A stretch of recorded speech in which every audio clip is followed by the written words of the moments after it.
Chapter 4. Violet. Violet! Wake up!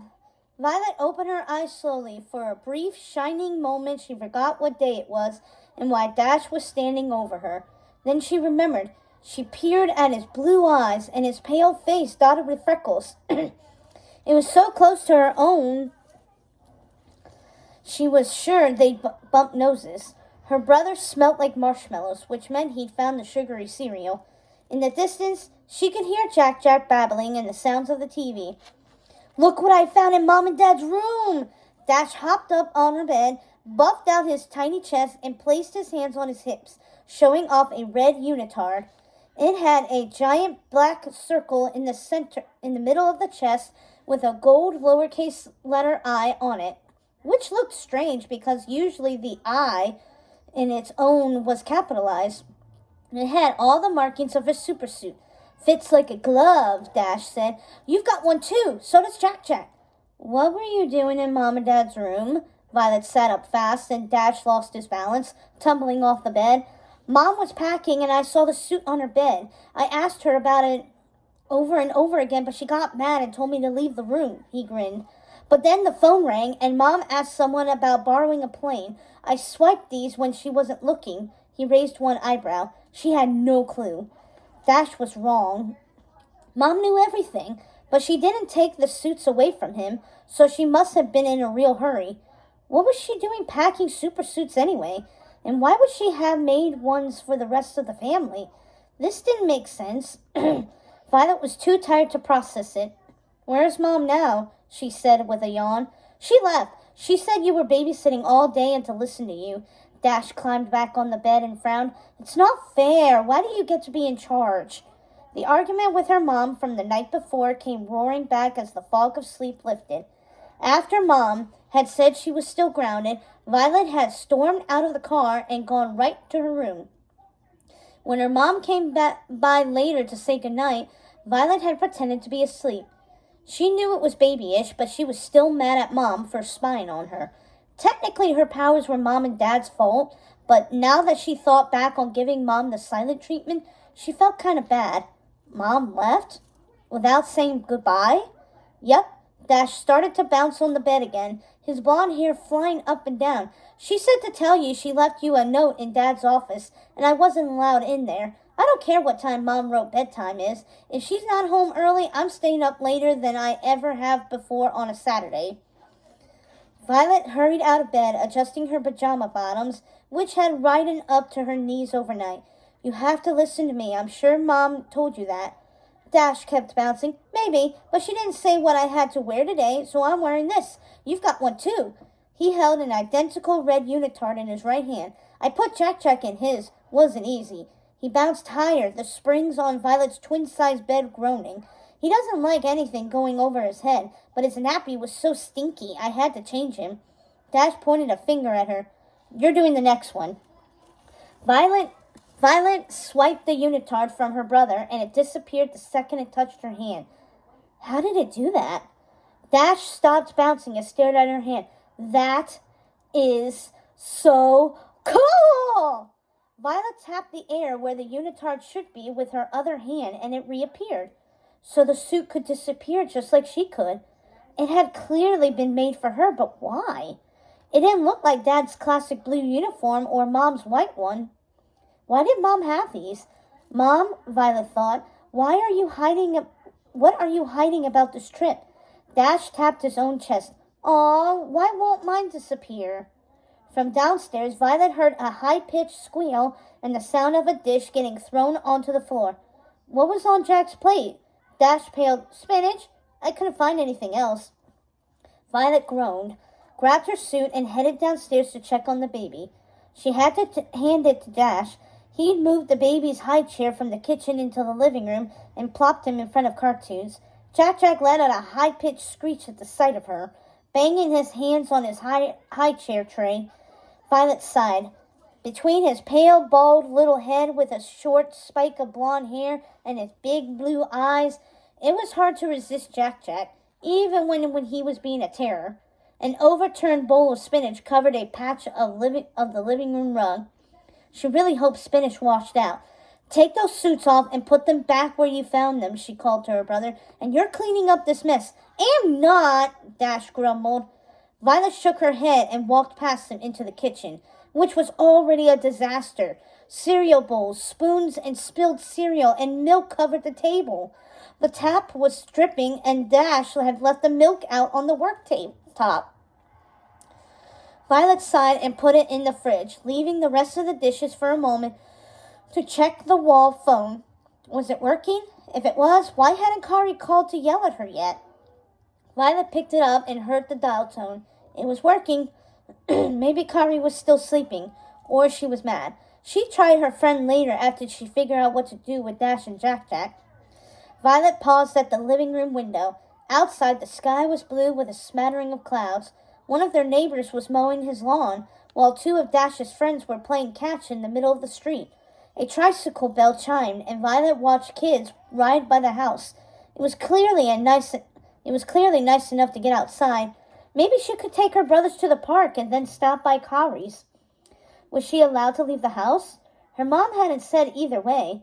Maybe there was more information in the note. Violet headed down the hall to Dad's office and pushed the door open, sucking in her breath as she always did when she stepped inside the darkened room. Dad's office was usually off limits. She knew her mom had only kept it unlocked today so that Violet could grab the note waiting for her on the desk or use the comm links in an emergency. Mom's office wasn't so sealed. She kept her super memorabilia locked in a chest in the loft. The only picture she kept on display was one of her and her own old friend Snog, a fellow pilot from her flying days. Flying? Her mom said that's what she was doing today, didn't she? Violet just realized she never asked where she was going. Where was Dad's latest conference, anyway? Violet? Dash called from down the hall. Violet quickly went to the door and shut it, locking it behind her. You're not allowed in here. I'll be right out. Dash didn't respond. She looked at the desk, which was littered with papers and pencils. In the center of it was a piece of paper with her name scribbled on the top. Violet, keep Jack Jack to a schedule and don't let Dash eat more than 2 bowls of that sugar cereal. Hang on to this note. Below the note was an hour-by-hour check-off schedule for Jack Jack's naps, bottle feedings, and sleep times. She signed it Mom. Not Love Mom, just Mom. Mom was still mad at her. Is that the note? Violet spun around. Dash was standing behind her in the office that she thought she'd locked him out of. She should have known he would speed by her and get into the room before she shut the door. You're not allowed in here. Violet grabbed the note and stuck it in her pocket. And why are you still wearing that red unitard? It's a super suit, and it's meant for me. I'm keeping it. Dash started over to one of Dad's displays and picked up what looked like a miniature blue megaphone. Hey, what's this thing do? Dash! Violet's raised voice was a clear warning. Put that back. We're not supposed to touch anything in here. I'm not going to break it, Dash said, pressing a button on the side before Violet could stop him. Dash, don't! Violet jumped into the line of fire before thinking better of it. The megaphone fired and her body went numb. She tried to move, but it felt like she was swimming through mud. Every impulse told her to scream out, but no sound escaped her lips. Before she could panic, the sensation evaporated. Dash stood in front of her, eyes wide. What just happened?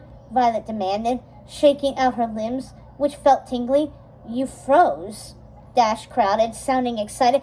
A blue light came out of this thing and bam! You were immobilized, Violet snapped, reaching for the megaphone. You could have killed me. Nothing in here can kill us, Dash said, whipping back and forth across the room so fast. Violet's head couldn't swivel quickly enough to keep up. Can it? I don't know, and I don't want to find out. Violet reached for Dash again. She was afraid to attempt a force field for fear of breaking one of Dad's super awards. He was always polishing those.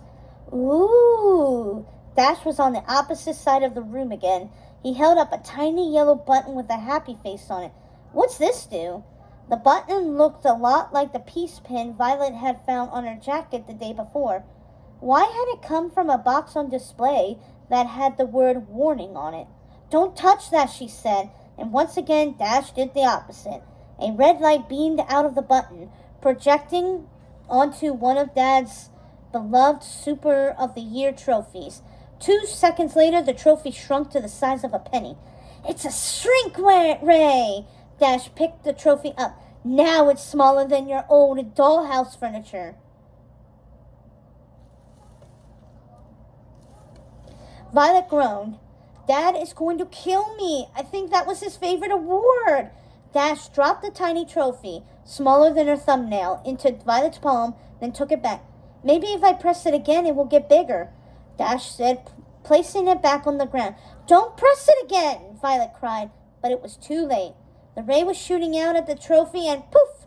The trophy was back to normal size. Dash smiled triumphantly. Told ya. Violet grabbed the trophy and put it back on the shelf, momentarily relieved before her anger kicked in. She did not need to be in more trouble than she was already. Put everything back and get out of this office. Can I take this mini pinball game? Dash asked, appearing near the door and holding up the homing device her mom had used the night before. A red light was blinking over the ocean. That was weird. Was this Mom's homing device or Dad's? Where was Dad's conference? On an island? That sounded more like a holiday than work. It's not a pinball game. Put it back where you found it, she told him. Dash groaned, dropped it on the desk and zipped out of the room. Down the hall, she heard Jack screech in delight at the sight of him. Was it possible to be tired of babysitting already? Because she was. Jack, want to freeze for a second? She heard Dash say, and Violet stilled. He still had that freeze ray. Dash, I told you to put the other stuff back! Violet ran into the living room where she found him about to freeze the baby. Make me, Dash said, doing laps around Jack's high chair, his speed kicking up wind. Jack started to laugh as Violet's black hair fluttered around her like she was in a storm. Hey, maybe I'll try this on Tony Ryder so he talks to you. How do you know that name? Violet's eyes narrowed.